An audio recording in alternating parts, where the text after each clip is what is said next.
자, 이항영 위원 만나보죠. 위원님 안녕하세요.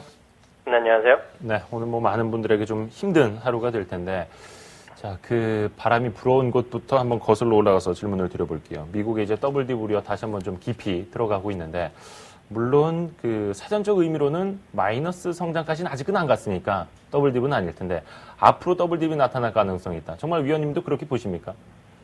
제가 뭐 경제 전문가는 아니기 때문에 제가 뭐 정확히 말씀드릴 수는 없겠지만은요. 예. 제가 전해드릴 수 있는 것은 미국 투자자들의 분위기는 제가 분명히 전해드릴 수 있습니다. S&P랑 S&P는 미리 좀 얘기했고요. 무디스는 오늘 분명히 얘기했습니다. 자기네가 신용 등급을 이렇게 유지할 생각이라는 얘기했는데요. 피치사는 약간 다른 얘기를 했죠. 디폴트 날 가능성은 거의 없지만은요. 미국 정부에서 할 일이 워낙 많다라는 식으로 완곡하게나마 신용등급을 조정할 가능성, 여전히 가능성이 열어놨습니다. 문제는 이 신용등급의 문제만이 아니죠. 지금 유럽의 문제에 대해서 아주 강력히 비판하는 목소리가 오늘 여기저기 나왔습니다. 스페인과 이태리의 그 상황이 부채 수준이 자기네들이 감당할 수가 없는 수준이라는 얘기 또 강조는 나왔고요. 특히 이제 오늘 유럽 주가 많이 내렸지만 특히 많이 내린 게 은행주들이 많이 내렸는데요. 우리 예전에 맞보증 얘기하는데요. 유럽의 은행들은 서로 자기네 국가들 부채 떠안고 있기 때문에요. 건전한 은행이 거의 없다는 얘기하면서 비판적으로 얘기하는 사람도 있습니다. 심지어 데이비드 워커라는 사람은요, 미국이 3년 내에 그리스 같은 꼴이 날 가능성이 매우 크다라는 얘기까지 하니까요. 할 말이 더 이상 없는 거죠. 그럼 도대체 이번에 협상이 다 정상적으로 됐고, 포거마가 이제 사인까지 해갖고 다 발효가 됐는데요. 문제는 이거죠. 결국 소비 재정 적자를 줄이기 위해서 연방 어떤 지출을 줄이는데 당장 아니더라도 2022년 14년부터 줄이겠지만 제가 한번 소개해드린 적이 있는데요. 미국의 작년에 국민들의 손에 직업에 들어간 돈의 20%, 즉 전체적인 소득이 됐건 뭐가 됐건 간에 수입의 20%는 각종 연방 기금이었다는 거죠. 결국은 실업급여 그리고 예를 들어서 푸드 쿠폰 같은 경우에 많이 줬고요. 그리고 여타 보조금 이런 것들이기 때문에 그것들이 실질적으로 줄어들면 그게 의료비 혜택을 줄이건 뭐가 줄이건 간에 줄이면 소비가 타격을 받을 수밖에 없다는 논리가 가장 크죠. 그리고 연방 지출이 줄이면 각종 정부 공사도 있을 것이고요. 각종 IT 기기들뿐만 아니라 자동차도 있을 것이고요. 이런 것들에 대한 걱정이 많이 있는 것이 지금 시장의 현실의 목소리다라고 분명히 전해드릴 수 있습니다. 그래서 역시 거기에서 나오는 게 재정 지출을 줄인다면은 통화 확장을 다시 한번 통해서 경기를 좀 부양시키자. 이런 이야기 많이 나옵니다. 이른바 이제 QE3에 대한 기대감이요. 네네. 좀 다각도로 생각을 해봐야겠죠. 물론 이제 주식시장에서야 유동성이 많아지면 많아질수록 물론 이제 거품도 있겠습니다만 일단 좋다고 해석을 할 테니까요. 근데 이제 경제학적으로 과연 이게 효과가 있는 거냐 이걸 생각을 해봐야 되는데요. 위원님 좀 어떻게 보시는지요? 오늘 미국 시간입니다. 미국 시간은 오전부터 블룸버그 TV에서도 그러고요. CNBC라는 쪽에서도요.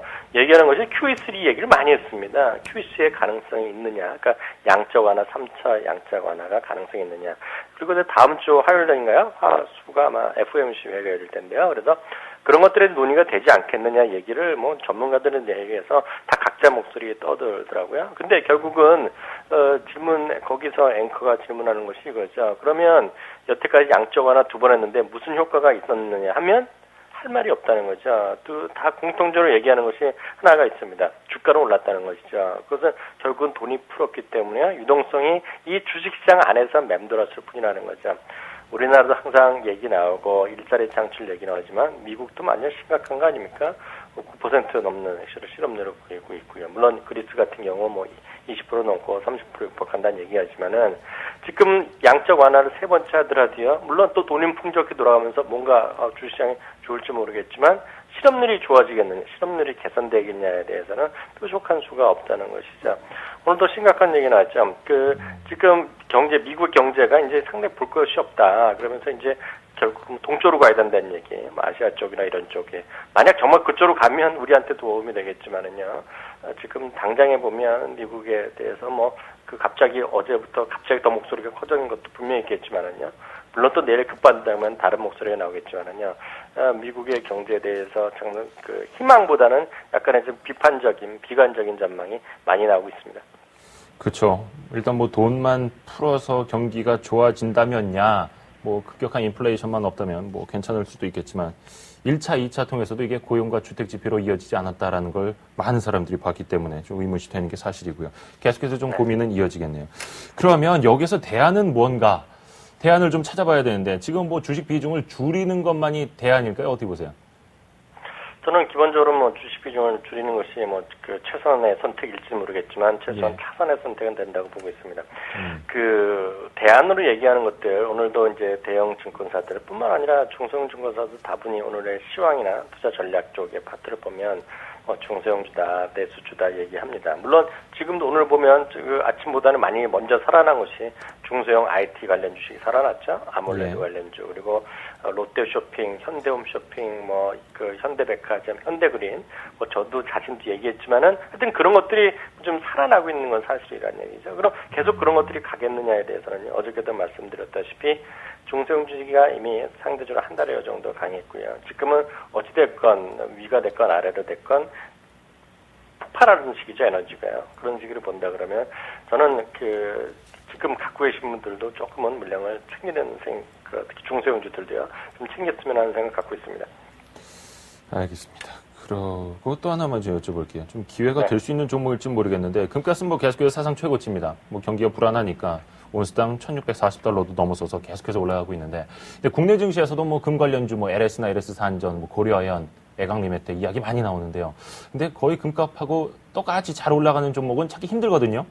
물론 이제 오늘은 고려아연이 좀 선망을 하고는 있습니다만, 그 관련주는 좀 어떻게 보시는지? 지난번에 한 2주 전에도 우리 같은 얘기 한번 했었는데, 저는 그렇습니다. 정말 금 관련해서 제일 좋은 것은 금을 사는 겁니다. 금을 장기적으로 해서 투자하는 것이 제일 좋다고 말씀드린 적이 있고요. 저 자신도 개인적으로 만난 분이 저 덕분에 제일 고마워하는 분이 최근 2, 3년 동안은 금사란 얘기 듣고 샀다는 분이 제일 저한테 고마워하는 표시를 했고, 방송에서도 뭐 이메일을 온 분들도 계시는데요. 여전히 같은 생각입니다. 자산에서 일부를 금이라든가를 갖고 하는 것이 맞다는 생각을 갖고 있습니다. 그렇지만 나는 주식으로 하겠다 그러면 저는 우선적으로 말씀드린 것은 미국 주식인데요. 뉴몬 마이닝을 사셔야 됩니다. 정말 금 광산을 갖고 있는 회사거든요. 그게 몇 개사 있습니다. 캐나다도 있고 미국도 있는데요. 미국 주식을 살 수 있는 방안이 쉽게 여러분 사실 겁니다. 그 증권회사 통하시면요. 그래서 뉴몬 마이닝을 사셔야 된다는 생각을 갖고 있고요. 나는 그래도 한국 주식이 좋다면 할 수 없죠. 그러면 이제 그 다음에는 고려아연이라든가 LS인데요. 바로 말씀하신 대로 금 시세를 그대로 가지는 않죠. 더 빨리 갈 수도 있고 더 꺾일 수도 있겠는데요. 그런 것들은 뭐 시청자분들의 어떤 리스크의 선호도에 따른 결정을 하셔야 될 거라고 믿고 있습니다. 또 뭐 금 ETF도 있으니까요. 물론 이제 좀 환율, 네, 맞습니다. 환율도 좀 생각을 해야겠습니다만. 자, 마지막으로 2120은 어제 장중에도 그랬고 좀 이제 무너졌고, 다음 지지선은 어디쯤입니까? 어저께도 말씀드렸다시피 다음 지지선은 2090이라고 말씀드렸는데 아침 시작하면서 내려갔고요. 그래서 오늘 2079에 시작하지 않았습니까? 갭하락해서 조금 위로 갔으면 좋았는데 좀 아쉬움이 많이 남습니다. 다음 지지선은 2050선 정도로 보는 게 합리적일 것 같네요. 일단은 주식 비중은 뭐 기존 포트에서 한 3분의 1 정도는 또 줄이는 게 맞는 거고요. 조금씩 줄이셔갖고요. 본인이 엊그저께 대비보다 한 20, 30% 정도 줄이면 되겠다는 생각 갖고 있습니다. 그래서 70에서 90%를 제가 제시해드렸었기 때문에 50에서 70% 정도 줄이는 것이 뭐 합리적이라는 생각 갖고 있습니다. 그럼 극단적으로 2050이 만약에 이제 좀 깨진다면 뭐 주식 비중이 뭐 30%에서 50% 뭐 이 정도로 갈 수도 있는 거고요. 저는 개인적으로는 뭐 선호도가 다 틀리겠지만은요. 저는 50%는 주식 투자하시는 분들 갖고 있는 게 맞다는 생각 갖고 있고요. 난 정말 싫으시면 30%까지도 줄이셔야겠죠. 그래도 이제 현금 비중과 주식 비중 한 50% 정도는 거의 이제 뭐 마지노선으로 알겠습니다. 이항영 위원의 이야기 들어봤습니다. 내일 다시 뵙죠. 고맙습니다. 네, 감사합니다. 예, 감사합니다.